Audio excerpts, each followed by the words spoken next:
বাসিরউদ্দিন ঘুঘু মুন্সির লাশ 22 বছর পর বের হয়েছিল। আবার ঈদগাহ মাঠের একটা কর্নারে শুধু একটা মাত্র কবর, সেখানে দাফন করা হয়েছিল। আবার 32 বছরের পর ওই ঈদগাহ মাঠ ভেঙে গিয়ে আবার লাশটা বেরিয়ে পড়েছে। ওনার লাশটা আবার বেরিয়েছে, তা দেখার জন্য আমরা যাচ্ছি। ড্রাইভার খুব ক্লান্ত, বললাম বাসায় গিয়ে ঘুমাও, আমি একটু ড্রাইভ করে যাই। গিয়ে দেখি অর্ধ লক্ষ লোক জড়ো হয়ে গিয়েছে, বাঁশের বেষ্টনী করে লাশটাকে রেখেছে। ওই বাঁশের বেষ্টনীর ভিতরে প্রবেশ করলাম। আমার ভাইরা মুখের কাছে এসে আস্ত করে আমি এখানে কাপড়ের মধ্যে হাত লাগায় আমি মুখটা খুলতেছিলাম। উলামায়ে কেরাম বেশ কিছু ছিল যারা চেনেন, তারা আমারে কখনো বাধা দিলেন না, কিন্তু একদিকে হাত লাগে যখন চেহারা দেখবো বলে মনে তামান্না রেখেছিলাম, অপরদিকে মনে মনে ভাবতেছি এত বছর পর কি এটা দেখা ঠিক হবে। এরই ভিতরে কিছু আমি টান দিয়ে ফেলেছি কাপড়। আমার ভাইরা বাসিরউদ্দিন ঘুঘু মুন্সির মুখের দাড়িগুলি স্পষ্ট আমি দেখতে পারছি। জোরে বলা যাবে কি সুবহানাল্লাহ। বেশ কিছু পাকা দাড়ি আল্লাহর বান্দার বেরিয়ে পড়েছে। আর টান দিলাম না, পায়ের পিছনের দিকে আসলাম, দুই পায়ের উপরে হাঁটু এবং গিরার মাঝখানে এভাবে চাপ দিয়ে অনুভব করতে চাইলাম তার শরীরের অবস্থাটা কি। আমি কাপড়ের উপর দিয়ে চাপ দিয়েছি, কসম আল্লাহর কোরআনের মানসে বলছি, আল্লাহি বিল্লাহি তাল্লাহি, আমার কাছে মনে হয়েছে বাসিরউদ্দিন ঘুঘু মুন্সির লাশটা এখনো অক্ষত অবস্থায় রয়েছে, শুধুমাত্র শুকিয়ে গিয়েছে, কোনো গন্ধ নাই, কাপড়ের কাপড় অক্ষত, এরকম এখনো সাদা ধবধব করতেছে। জোরে বলা যাবে কি সুবহানাল্লাহ।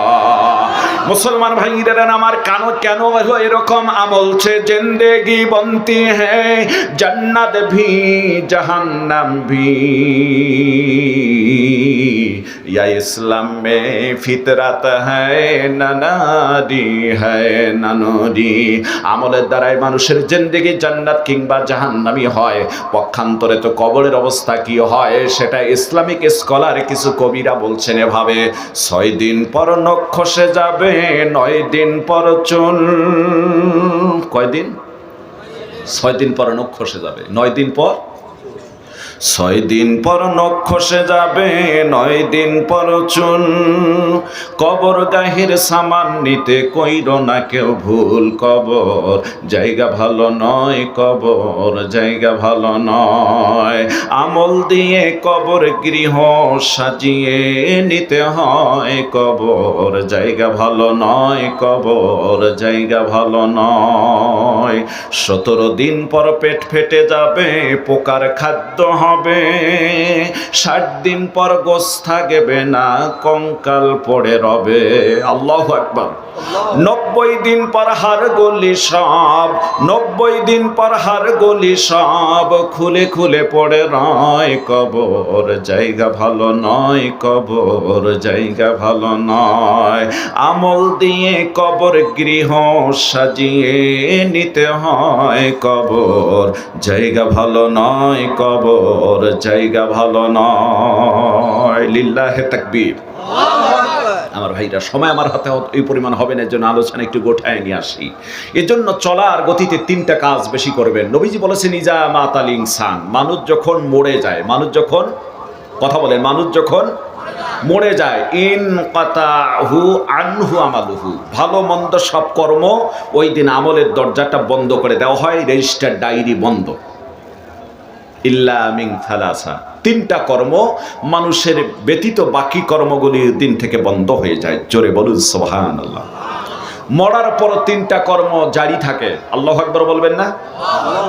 আমার ভাইরা, ইল্লা মিন সাদাকাতিন জারিয়া, 1 নাম্বার হচ্ছে সদকায়ে জারিয়া। যত কাজ করে যাবে বান্দা, ওই সদকায়ে জারিয়ার সব কিয়ামত পর্যন্ত পাবে, যতদিন দুনিয়ায় ওই সদকায়ে জারিয়ার চলমান কাজগুলি থাকবে। সুবহানাল্লাহ বলে।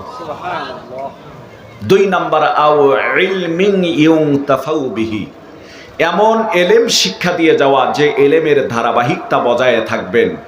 একজন আলেম হয়েছে, লক্ষ আলেম বানাচ্ছে, হাফেজ বানাচ্ছে, কারি সাহেব বানাচ্ছে, ধর্মীয় কিতাব লিখে গেছে, মানুষ পড়ে উপকৃত হচ্ছে। আল্লাহর বান্দা কবরে বসে বসে সব পাবে। সুবহানাল্লাহ কবেন। 3 নাম্বার নবীজি বলেন আও ওয়ালাদিন সলিহিন ইয়াদউ লাহ, নেককার সন্তান, সৎ সন্তান যদি পৃথিবীতে কেউ রেখে যায়, এই সন্তানের বিনিময়ে বাবা মা কবরে বসে বসে সব পাবে। সুবহানাল্লাহ। সৎ সন্তানকে এটা তো আমরা সহজেই বুঝি যে আল্লাহর আদেশ মানে রসুলের তরিকা অনুযায়ী জিন্দিগি পরিচালনা করে। কথা কয় না কেন? আতিউল্লাহ ওয়া আতিউর রাসূল, আল্লাহ এবং রাসূলকে যারা অনুসরণ করে তারাই তো সৎ সন্তান। সুবহানাল্লাহ কন না কেন? সম্মানিত ভাইরা, এরকম একজন ছোট্ট হাফেজে কোরআন সৎ সন্তানের কথা আপনাদের মাঝে বলে দিয়ে যাচ্ছি। করোনার বৎসরের ঘটনা হয়তোবা চোখের পানি ধরে রাখতে পারবেন না, যদি মনটা একটু নরম করতে পারেন। মুসলমান ভাইদের আমার, জামালপুর জেলার নাম আপনারা শুনেছেন, ঐতিহ্যবাহী ওটাও একটা জেলা।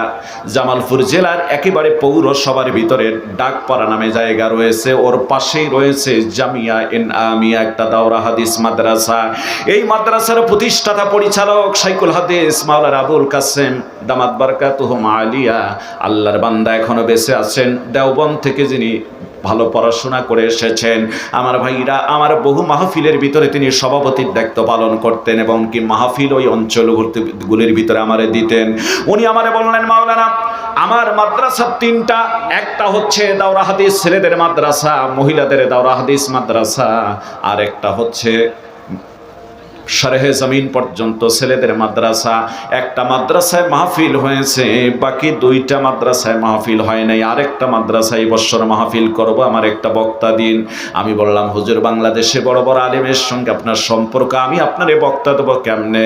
বললেন, না তুমি তো ভারতেও বহুবার যাও, ইচ্ছা করলে তুমি ভারতের বক্তাও দিতে পারবা। বুঝতে পারলাম উনি কলিকাতার বক্তা, দিলে হয়তো বা খুশি হবেন বা মেনে নিবেন। আমি বললাম, কলিকাতার একজন বক্তা আপনারে দিয়ে দিচ্ছি, আমি অনলাইন কথা বলে দেখি ডেট কোন দিন, কয় অমুক দিন। আমার ভাইরা কলিকাতার একজন বক্তা ওনার মাদ্রাসায় সিটিং করে দিলাম। এরপর ভাইরা আমার মানিকগঞ্জ, আপনাদের পাশেই মানিকগঞ্জ থেকে হাবিবুর রহমান হুজাইফি নামে এক বক্তাকে দিয়ে ফেললাম। এর পরিশেষে উনি আমারে বললেন, মাওলানা তোমাকেও থাকা লাগবে, কারণ এই দিন তুমি ভারতের বক্তারে দাওয়াত করেছো, রিসিপশন করবে তুমি, বিদায় করবে তুমি, তার সঙ্গে তোমার যোগাযোগ হবে, আমাদের তো তেমন হবে না, যেহেতু আমাদের সঙ্গে ভালো সম্পর্ক নাই। আমি বললাম, হুজুর আগে বলেন নাই, আমার মাহফিল হলো টাঙ্গাইল জেলার গোপালপুর থানায়, আমি তো গোপালপুরে মাহফিল রেখেছি, এই দিন আমাকে যেতে হবে, পোস্টার হয়েছে, সবকিছু ফাইনাল হয়ে গিয়েছে। উনি বললেন, কোনো কর্মে হতে পারে না, প্রয়োজন হলে তুমি তাড়াতাড়ি এখানে বয়ান করে গোপালপুরের উদ্দেশ্যে রওনা করে ওই প্রোগ্রামে ধরবা। মানি লোকের মান রাখার জন্যই সারপর ওনার মাদ্রাসায় 1 ঘন্টা বয়ান করলাম। খুব গভীর সংক্ষেপ মনোযোগ দিয়ে শোনেন আমার ভাইরা। এরপর আমি টাঙ্গাইলের গোপালপুরের উদ্দেশ্যে রওনা করলাম। প্রচন্ড কুয়াশা, ডিসেম্বর মাস, কিছুই দেখা যাচ্ছে না, গাড়ি ভালো করে চালা যায় না, রাস্তাও কিছুটা ভাঙ্গা। আমার ভাইরা ঠিক ধনবাড়ি আসার আগেই পাম্পটা পার হয়ে হাতের বাম দিয়ে আমি ঢুকে পড়লাম গোপালপুরের উদ্দেশ্যে। লোকাল রোডে যখন ঢুকলাম আরো কিছুই দেখা যায় না, একেবারে ড্রাইভার গাড়ি চালাতে পারতেছে না। বেশ বহু রাত হয়ে গেল, 12:15 বেজে যাচ্ছে। সর্বশেষ ফোন যখন আসলো তখন 12:15, হুজুর লোকজন চলে যাচ্ছে, মাহফিলটা আপনি শেষ করে ফেললেন। আমি বললাম, আর কত দূর আছে জানি না, তবে আমি সুতি পলাশতলা বাজারে আসছি। ওনারা বললেন, হুজুর আর 7-8 মিনিট যদি গাড়ি টান দিয়ে আসেন আপনি আমাদের মাদ্রাসায় আসতে পারবেন, এবং ডানে বামে যাবেন না, সোজা আসবেন, এখন পৌরসভার আলো, খুব দ্রুত চলে আসুন। আমি গুনাহগার ড্রাইভারকে বললাম, গাড়ি এখন একটু জোরে চালান। গাড়িটা গিয়ে রাস্তায় রেখে মঞ্চে গিয়ে উঠলাম। মেয়র সাহেব প্রধান অতিথি ছিলেন, ওনারে বক্তব্য দিতে দিলেন। আমার ভাইরা এমন সময় তাকে দেখি, ছোট্ট একটা মাদ্রাসার বালক, বয়স হতে পারে আনুমানিক 9 কিংবা 11 বছর। ছেলেটা স্টেজের ডান দিকে একবার, বাম দিকে একবার, এভাবে সামন দিয়ে 2-3 বার 4 বার হাঁটা চলাফেরা করতেছে, আমার দিকে এতিমের মতো করে তাকাচ্ছে। হঠাৎ করে কেন যেন ধমক দিলাম, বেটা কোরআনের মাহফিল বেয়াদবি করো কেন, বসে আলোচনা শোনো, তুমি মাদ্রাসার ছেলে হয়ে যদি এরকম করো সাধারণ ছেলেগুলি কি করবে? ছেলেটা বসছে, মেয়ের সব বক্তব্য দিতেই আছেন। এমন সময়ের ভিতরে দেখলাম কিছুক্ষণের ভিতরে এই ছেলেটা 2 চোখের পানি বয়ে বয়ে সাদা পাঞ্জাবি ভিজে গিয়েছে, এই পরিমাণ কান্না শুরু করে দিয়েছে। নিজেরে খুব খারাপ লাগলে আঙ্গুল উঠায় ওরে কাছাকাছি ডাকতেছিলাম, স্টেজে হাত উঠে এভাবে ডাকতেছি। পেছনে কমিটির লোক মনে করছে আমি বুঝি ওরে কোনো ধমক দেব। আমারে বলছে, হুজুর ছেলেটারে কিছু বলিয়েন না, ওই ছেলেটা আমাদের মাদ্রাসার একটা হাফেজে কোরআন ছেলে, আজকাল 7 জন পাগড়ি পাবে, ওই ছেলেটাই কম বয়সের হুজুর। ছেলেটার জীবনে বড় ঝড় বয়ে গিয়েছে হুজুর। ছেলেটার মা আজ থেকে 3 দিন আগে দুনিয়া থেকে চিরদিনের জন্য বিদায় হয়ে গিয়েছে। মাকে হারানোর পর ছেলেটার নাওয়া খাওয়া ঘুম কিচ্ছু নাই, পাগল হয়ে গিয়েছে। আমার ভাইটা নিজেকে অপরাধী বলে মনে হলো, কারণ ছাত্র জীবনে আমিও মা হারিয়েছি, ওই কথাটা মনে পড়ে গেল। কমিটির লোককে বললাম, ওরে একটু স্টেজের ভিতরে তুলে নিয়ে আসেন। স্টেজে উঠানো হলো, ওর মাথাটা ধরে বুকের সঙ্গে ঠেকায় দিয়ে বললাম, বাজান আল্লাহর রাস্তায় আমারে মাফ করে দাও। বাজান রে, আমি তো জানি না যে তোমার মা মারা গিয়েছে, কিন্তু বাজান কেন যেন তুমি সামনে ভাবে হাঁটতেছিলে, ছেলেটা আমার দিকে তাকায় চোখের পানি ছেড়ে দিয়ে কান্দে আর বলে, হুজুর বেয়াদবি করলাম, আপনি ক্ষমা চাবেন কেন, বরং আপনি আমারে ক্ষমা করে দেন। তবে আমি যে আপনার দিকে তাকাইছি এর কারণটা হলো, আগে যদি আসতেন রুমের ভিতরে দেখা করে মনের দুঃখের কথাগুলি খুলে বলতাম। হুজুর বিগত একটা বছর থেকে আমার জননী মা আমারে বলতেছিলেন, বেঠারে এই বছর কোরআনের হাফেজ হবা, আমি মহিলা তোমার মাদ্রাসায় গিয়ে মহিলা প্যান্ডেলে অপেক্ষা করব, বসে থাকব, যখন তোমার নামটা ঘোষণা করে তোমার মাথায় পাগড়ি পরানো হবে। হাফেজদের সনদে হলো পাগড়ি প্রদান করা, আজকেও পাগড়ি পরানো হবে। তখন দুনিয়ার জমিনের ভিতরে যত মানুষ থাকবে, আমি তোমার মা হব সবচেয়ে বেশি খুশি। কান্দে আর বলে, হুজুর ওই জননী মা আজ আমার হাফেজ হওয়া দেখে যেতে পারলো না। হুজুর ওই মায়ের জন্য দোয়া চাওয়ার জন্য মনটা বড় ছটফট করতেছিল। আমি ছোট মানুষের স্টেজে উঠতে পারি না, এই জন্য সামনে দিয়ে হাঁটতেছিলাম। আমার ভাইরা এই জায়গায় অনেকে রয়েছেন, কার মা নাই বাবা নাই, আমি গোনাগার একটু দেখতে চাই, মেহেরবানি করে হাতটা উঠান তো, মা হারা বাবা হারা মানুষগুলিকে আমি দেখতে চাই। তাকায় দেখেছেন কত মানুষের হাত উঠেছে, এদের মা নাই বাবা নেই। আমার ভাইরা মুরব্বী চোখের মধ্যে হাত লাগায় দিয়ে কান্না করতেছে, হাত এখনো উঠায় রাখেন। ওই মার বাবার জন্য কি একটু চোখের পানি বের হয় না? মা বাবার জন্য কি একটু চোখের পানি ছেড়ে দিয়ে কাঁদতে পারবেন না? আমার ভাইরা ছেলেটার কথা শুনে হাত নামান, মনটা বড় খারাপ হয়ে গেল। বললাম, মা কারো চিরজীবন থাকে না বাজান রে, মনটা শান্ত করো, তোমার বাবা তো আসছে, তোমার বাবা যদি তোমার পাগড়ি নেওয়া দেখে দোয়া করে দিলে আরো আজিমে দোয়া পৌঁছে যাবে। বাবার কথা বলার সাথে সাথে ছেলেটা হাউমাউ করে কাঁদলো আর বলল, হুজুর আমার মতো অসহায় এই দুনিয়ার জমিনে কেউ নাই। 2 বছর আগে আমার বাবাও দুনিয়ার থেকে বিদায় হয়ে গিয়েছে, আমার বাবাও নেই। মুসলমান ভাইরা, আমার ছেলেটার এই অবস্থা দেখে যেন আমি খুব কষ্টে পড়ে গেলাম, কারণ আমিও ছাত্র জীবনে মা বাবাকে হারিয়েছি, নিজে ভারসাম্য হারিয়ে ফেলার মতো হয়ে গেলাম। ওরে মাথায় সান্ত্বনা দিচ্ছি, কোনো কর্মে চুপ হচ্ছে না। আমারে বলল, হুজুর মাদ্রাসার রুমের ভিতরে থেকে একটু যাব আসবো। ছেলেটা মাদ্রাসার রুমের ভিতরে চলে গেল, ফিরে আসলো। আসার পর দেখি ওর হাতের মধ্যে 2 টাকা 5 টাকা 10 টাকা 20 টাকার এই ছোট ছোট নোটগুলো সুতা দিয়েই ছেলেটা 2টা বান্ডিল করে টেবিলের উপরে টাকাটা রেখে দিয়ে চোখের পানি ছেলেটা কান্দে আর বলে, হুজুর জননী মা 3 দিন আগে চলে গিয়েছে, মা আজকে নাই, কিন্তু এই টাকাগুলি আমার মায়ের মাথার ঘাম পায়ে ফেলা অর্জন করা টাকা হুজুর। আমার মা গরিব মানুষ, অন্যের বাড়িতে কাজ করে স্বপ্ন দেখেছে আমি হাফেজ হব, আলেম হব, আমার জন্য পকেট খরচের টাকা পাঠায় দিত। বন্ধুরা পুরা বছরের শুরু থেকে বলতেছিল, আমরা হুজুরদেরকে ড্রেস আপ পাগড়ি পাঞ্জাবি টুপি দেবো, মাদ্রাসায় ঘড়ি কিনে দেবো, কমিটির লোককে মিষ্টি কিনে খাওয়াবো। আমার মা তো গরিব মানুষ, ওই সময় এত টাকা কই পাবে? আমার যে পকেট খরচের টাকা পাঠায় দিত হুজুর, ওই টাকাগুলি থেকে আমি রেখে দিয়ে 1000 টাকা সংগ্রহ করেছি, কষ্ট করে চলেছি হুজুর। আজ জননী মা নাই, আমার বন্ধুরা যা বলেছিল সব করেছে, আমার টাকা এতিম মনে করে নেয় নাই। কি করবে? 1000 টাকাই তো আমার জীবনের সম্বল হুজুর। আমি মদিনাওয়ালার হাদিস আপনাদের মতো আলেমের জবান থেকে শুনেছি, আওয়ালাদিন সালিহিন ইয়াদউলা, নেককার সন্তান যদি দুনিয়ায় নেক কাজ করে, নেক কাজের বিনিময়ে আল্লাহ বাবা মায়ের কবরের মধ্যে সব পৌঁছে দেয়। হুজুর যখন মাদ্রাসার কালেকশন করবেন, আমার মায়ের নামে 500, বাবার নামে 500 টাকা সর্বপ্রথম আমার পক্ষ থেকে আপনি দান করে দিবেন। জোরে বলা যাবে কি সুবহানাল্লাহ? ওই ছেলেটা আমার চোখ ওই দিন খুলে দিয়েছিল, যার কারণে যতটা মাহফিলে প্রত্যেক দিন কালেকশন করি, কসম আল্লাহর করে বলছি, আল্লাহি বিল্লাহি তাল্লাহি, একেবারে 200 টাকা হলেও আমি নিজেও শরিক হয়ে যাই। আমার ভাইরা, যে আলোচনাটা শোনালাম আপনাদেরকে, সন্তান যদি নেককার হয়, বাবা মা কবরে বসে বসে সওয়াব পেয়ে যায়। এই মুহূর্তে বহু মানুষ হাত উঠেছেন, মা নাই বাবা নাই। তাই তো মাঝে মাঝে আমি বলে থাকি, বাবা তুমি কেমন আছো ছোট্ট মাটির ঘরে, তোমার কথা হৃদয় মাঝে পড়ছে বারে বারে। বাবা গো বাবা, বাবা গো বাবা, কত আদর কত স্নেহ তোমার কাছে পেলাম, সব কিছু হারিয়ে আজকে নিঃস্ব হয়ে গেলাম।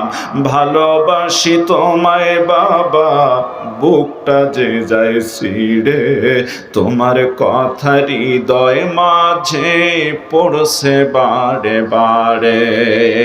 বাবা আমাকে ভালোবাসেন, কবরবাসী হয়ে গেছে বাবা মা, সন্তান হিসাবে আজকে নেক কাজ করে দাও। আল্লাহর কসম করে বলি, তোমার নেক কাজ করা দেরি, আল্লাহ রব্বুল আলামিন বাবা মায়ের কবরের মধ্যে সব পৌঁছাতে দেরি করবে না। জোরে বলুন সুবহানাল্লাহ। এই মুহূর্তে 4 জন মানুষ আমি দেখতে চাই, এই 5 লক্ষিত দারুল উলুম কওমি মাদ্রাসার উন্নয়ন প্রকল্পে আমার ভাইরা, একজন মানুষ যদি সর্বপ্রথম আমার কথায় একমত হয়ে বলেন, হুজুর আমি রাজি রয়েছি, আমি দিয়ে দেব। আমার ভাইরা, আমি দোয়া করে দিই, আল্লাহ তারে ডবল সব দিবেন। একটা হলো দান করার সব, আর একটা হলো প্রথম হওয়ার সব। আল্লাহ যেন সিদ্দিক আকবর রাদিয়াল্লাহু তাআলা আনহুর সঙ্গে জান্নাতের ফয়সালা করে দেন। একটা মানুষের কাছ থেকে 10,000 টাকা নগদ অথবা বাকিতে চাই, আল্লাহর কোন বান্দা আছেন? একজন মানুষ আমি দেখতে চাই। একজন মানুষ, একজন বাবাজি, একজন চাকরিজীবী, একজন কোন ব্যক্তি বলেন তো, হুজুর আমার মা নাই বাবা নাই, তার রুহের মাগফিরাতের জন্য 10,000 টাকা অত্র মাদ্রাসার মধ্যে আমি দান করে দেব। লিল্লাহ বন্ডিংয়ে অত্র মাদ্রাসার কাজের জন্য একজন মানুষ যদি কেউ বলতে পারেন, হুজুর আমি 10,000 টাকা দান করব, আল্লাহ আমি দোয়া করে দিচ্ছি, তুমি হযরত আবু বকর রাদিয়াল্লাহু তাআলা আনহুর সঙ্গে তার জান্নাতের ফয়সালা করে দিও। জোরে বলেন আমিন। দুনিয়ার চালের একটা বরকত ছিল আমার ভাইরা, আসমানি কিতাব 4টা শ্রেষ্ঠ, তাওরাত জবর ইনজিল কোরআন, ফেরেশতাদের মধ্যে 4 জন শ্রেষ্ঠ, খলিফাদের মধ্যে 4 জন শ্রেষ্ঠ, ইমামদের মধ্যে 4 জন শ্রেষ্ঠ। নারায়ে তাকবীর, লিল্লাহি তাকবীর। আমার শ্রদ্ধেয় বড় ভাইজান, আমি ছাত্র জীবন থেকে অনেক অনুপ্রেরণা ছিলাম তার ওয়াজ থেকে। শুধু আমি না, বাংলাদেশের হাজার লক্ষ বক্তা তাকে অনুসরণ করেছেন। আলহামদুলিল্লাহ বলেন আমার ভাইরা, যিনি এখনো মাহফিলের মঞ্চগুলির ভিতরে কোনোদিন কমিটির সঙ্গে কোনো প্রতারণা করেন নাই, আজও পর্যন্ত যার কোনো ইতিহাস নাই, তারিক মনোয়ার মাহফিল নিয়ে মাহফিল মিস করেছে, এরকম ইতিহাস আল্লামা তারিক মনোয়ারের নাই। কথা কয় না কেন? এবং 45 মিনিট 20 মিনিট আলোচনা করে 5 মিনিট, উনি এমন কোনো ইতিহাসও নাই যে উনি সামান্য বয়ান 26 মিনিট 25 মিনিট 45 মিনিট বয়ান করে চলে গেছেন, এই ইতিহাসও নাই। উনি বয়ানও লম্বা করেন, আলহামদুলিল্লাহ বলেন, কারণ কি হক আদায় করেন। কিন্তু বর্তমান অনেকে ভাইরাল বক্তা যারা হয়েছে, আমার ভাইরা 2টা 3টা 4টা মাহফিল রেখে এখানে 50,000, ওখানে 70, ওখানে 1 লাখ, ওখানে 1.5 লাখ নিয়ে শুধু মাত্র হাজিরা দিয়ে চলে যেতে চায়। আর এরভাবে কারো গাড়ি ভাঙ্গে, কেউ অপমানিত হয়, কেউ লাঞ্ছিত হয়। আল্লাহ হেফাজত করুক, আমিন বলেন।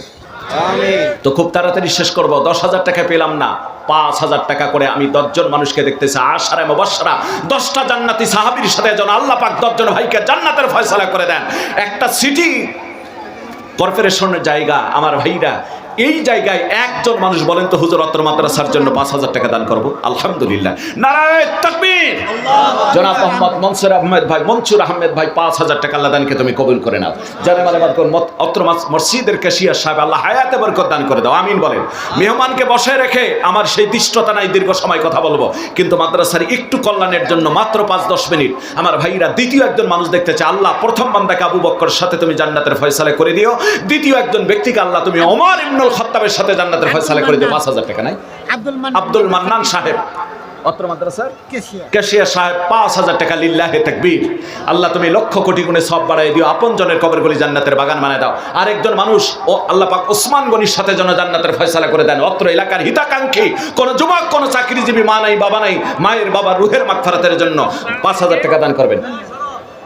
আরেকজন মানুষ সামন থেকে নাই জলদি করে বলেন আমার ভাইরা, বলেন এই কমিটির লোকরা 2-4 জন বলেন, এলাকাবাসীদের ভিতরে বলেন, এত বড় একটা মাদ্রাসা, এত বড় মসজিদ আপনারা করেছেন, 5000 টাকা একজন মানুষ সামন থেকে নাই? আল্লাহু আকবার। বলেন ভাইজান, আছেন? পিছন থেকে একজন হাত উঠে বলেন তো, ওই যে হাত উঠেছে একটু যান না, আছে? আপনারা লোক না থাকলে তো পাবেন না, হাত উঠেছে। ভাই একটু আসেন, আপনার মোবাইল নাম্বারটা সহ দিয়ে যান, আল্লাহ তাআলা কবুল করে নেও। আমাদের মেহমানকে কাছে থেকে দেখেন, প্রয়োজনে স্টেজে উঠে আসেন, আমি ওনার সঙ্গে আপনার হাতের মুসাফাটা করে দেওয়া হয়, একটু আসেন। একজন মানুষ 5000 নাই আর সামন থেকে 10টা মানুষ 2000 টাকা করে নগদ দান করবেন। আশারে মুবাশশারা আল্লাহ পাক 10 জন জান্নাতি সাহাবীর সাথেও যেন জান্নাতের ফয়সালা করে দেন। আল্লাহর কোন বান্দা দান করতে পারবেন? মেহেরবানি করে প্রথম ব্যক্তিটা 2000 টাকা। ভাইজান আমার মারহাবা। মোহাম্মদ নুরুল ইসলাম ভাইজান আমার 2000 টাকা। আল্লাহ দানকে তুমি কবুল করে নাও, আল্লাহ জানমালে বরকত দাও। আল্লাহর বান্দা আর কে আছেন? মেহমানকে বসায় রেখে তো দেরি করা যাবে না ভাই, একটু জলদি করে বলেন। মা নাই, বাবা নাই, তার রুহের মাগফিরাতের জন্য আপনি একজন নেককার সন্তান হবেন, এই লক্ষ্যে আপনি 2000 টাকা দান করবেন। একটু মেহেরবানি করে বলেন। আর কে আছেন? ভাইজান চাকরিজীবী, চাকরি করেন, মেহেরবানি করে মার বাবার রুহের মাগফিরাতে আপনি তাদের জন্য বৎসায় দিবেন 2000 টাকা। সামন থেকে নাই কেউ?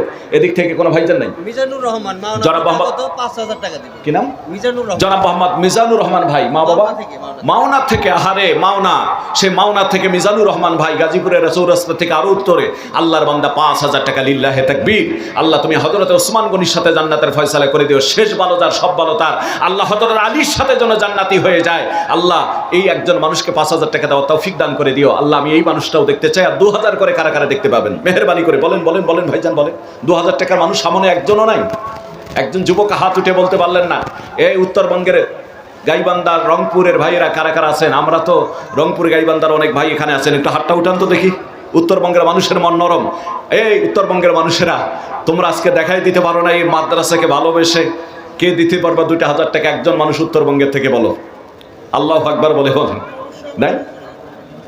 হ্যাঁ বলেন নাই? আমার ভাইরা, আল্লাহর নবী বলছেন কোরআন কিয়ামতের ময়দানে সবচেয়ে বড় সুপারিশকারী হবে। কোরআনের পারা কয়টা? একটু বলেন কত পারা? 30 জন মানুষের কাছ থেকে অনলি মাত্র 1000 টাকা করেছে। আল্লাহ তোমার কোরআনের পারা 30টা, আমি মানুষ দেখতে চাই 30 জন। আল্লাহ 30 পারা কোরআনের খেদমতের জন্য, 30 পারা কোরআন জন্য সুপারিশ করে জান্নাতে নিয়ে যায়। আলহামদুলিল্লাহ, 1 পারা কোরআনের খেদমতের সব পেয়েছি। ভাইয়ের নাম কি? 2 পারা। একটু যান না, খাতা কাগজ কলম নিয়ে বাইরে না, ভিতরে না ঢুকলে তো হবে না, সময় চলে যাবে। একটু কাগজ কলম নিয়ে ভিতরে ঢোকেন। 2-1 জন ঢোকেন, ওনাদের ঠিকানা অ্যাড্রেস সহ নিয়ে নেবেন, মোবাইল নাম্বারটা সহ নিয়ে নেবেন। 2টা ছাত্র মুসার বাবা 2000 টাকা। মাশাআল্লাহ। অত্র মাদ্রাসা ছাত্র মুসার বাবা 2000 টাকা। আল্লাহ দানকে তুমি কবুল করে নাও। আল্লাহ জানেমালে বরকত দাও, আসমানি জিসমানি সব বালা মুসিবত দূর করে দাও। জোরে বলেন আমিন। ভাই জলদি করে 30 জন মানুষ আল্লাহর রাস্তায় হাত উঠাবেন। কোরআনের পারা 30 পারা। আল্লাহ 30 পারা কোরআন যেন সুপারিশ করে নিয়ে এই লোকগুলিকে জান্নাতে চলে যায়। আল্লাহ 30 জন মানুষ। এনামুল হক ভাই এফএক্স 2000 টাকা। আলহামদুলিল্লাহ, এনামুল হক ভাই এফএক্স, তার মানে এফএক্স এর কোনো শোরুম অথবা সেখানে চাকরি বাকরি করতে পারেন। আল্লাহর বান্দা 2000 টাকা। লিল্লাহে তাকবীর। আল্লাহ দানকে তুমি কবুল করো না, ব্যবসা করে থাকলে বরকত নাজিল করে দাও। বাবা মায়ের কবরকে আল্লাহ জান্নাতের বাগান বানায় দাও। অহুদ পাহাড় পরিমাণ নাকি দিও। রাশেদ এন্টারপ্রাইজের মালিক 6000 টাকা। লিল্লাহে তাকবীর। আল্লাহ রাশেদ এন্টারপ্রাইজকে তুমি কবুল করে নাও, লক্ষ কোটি গুণে সব বাড়িয়ে দাও। আল্লাহ বরকত নাজিল করে দিও, ব্যবসায় বরকত দিও। হাল্লাল্লাহুল বাইয়া ওয়া হারামার রিবা। আল্লাহ তুমি তাকে তুমি ব্যবসার ভিতরে বরকত নাজিল করে দাও। আল্লাহর বান্দারা 30টা মানুষ চেয়েছিলাম 1000 টাকা করে, এতগুলি। মোরসালিনের বাবা 1000 টাকা। আল্লাহ মোরসালিনকে তুমি কবুল করে নাও। আল্লাহর বান্দারা এতগুলি মানুষ, 30 জন মানুষকে হাত উঠাতে পারলেন না যে একটা মাদ্রাসার জন্য আমি 1000 টাকা কোরবানি করে দেব? নাই? আফসোসের বিষয়। একটু মনটা নরম করে দেই ভাই। কষ্ট করে টাকা পয়সা উপার্জন করেন, এই টাকাই তো রেখে যাবেন, এটাই তো পরকালের দিন পাবেন, এবং এটাই আপনাকে লক্ষ কোটি গুণে সব বাড়ায় আল্লাহ দান করে দিবেন। নাই? 500 টাকা করে নগদ কারা কারা দিতে পারবেন? একটু লিল্লাহে তাকবীর বলে হাত উঠান তো হুজুর, যে 500 টাকা আমি আল্লাহর রাস্তায় মাদ্রাসায় দান করে দেব। স্বপন ভাই 1000 টাকা, আল্লাহ দানকে কবুল করে নাও, জানাবার বরকত দাও। যারা 500 টাকা দেওয়া রাজি আছেন ওই লোকগুলি একটা হাতটা উঠান, আমরা নগদ অথবা বাকিতে আপনি অত্র মাদ্রাসায় দান করে দিবেন, ফাঁকা হাতে যাবেন না। আল্লাহ পাক যেন আপনার জীবনের গোনা মাফ করে দিয়ে, ওয়াবাদদালতু সাইয়্যাতুকুম হাসানাত, গোনাগুলি মাফ করে দিয়ে ওই পরিমাণ নেকি নিয়ে যেন আল্লাহ আজকে যাওয়ার তৌফিক দেন। আমিনুল ইসলাম ভাই 2000 টাকা, আল্লাহ দানকে তুমি কবুল করে না, জানাবার বরকত দাও, আপনজনের কবরগুলি জান্নাতের বাগান বানিয়ে দাও। আল্লাহর বান্দারা নাই, মিলন ভাই 5000 টাকা, লিল্লাহে তাকবীর, মাশাআল্লাহ। আল্লাহ তুমি হযরত আলীর সাথে জান্নাতের ফয়সালা করে দিও, জোরে বলেন আমিন। আল্লাহ আমি 4 জন মানুষ পেয়েছি, খুশি হয়ে গেলাম। তবে 1000 2000 করে 30 জন মানুষ চেয়েছিলাম, এই মানুষগুলি আজকে হলো না। 500 টাকা করে কি আল্লাহর নবীর ঘরকে মহব্বত করে দিতে পারতেছেন না আল্লাহর বান্দারা? কারা কারা পারবেন 500 টাকা নগদ অথবা বাকিতে আপনারা অত্র মাদ্রাসায় দান করে দিবেন? নাই হাফেজ রুহুল আমিন সাহেব 1000 টাকা, হাফেজ মানুষ, আল্লাহ যার সিনায় কোরআন রেখেছো, আল্লাহ তুমি কিয়ামতের দিন এই কোরআনের সুপারিশ নসিব করে দিও, আমিন। আল্লাহর বান্দারা নগদ 3000 টাকা, লিল্লাহে তাকবীর। জনাব মোহাম্মদ শরীফ ভাই, নামও যেমন শরীফ, আল্লাহ তাকে তুমি জীবনটাও সেরকম পবিত্র বানিয়ে দিও। আল্লাহ তোমার বান্দা নগদ 3000 টাকা, লিল্লাহে তাকবীর। আল্লাহ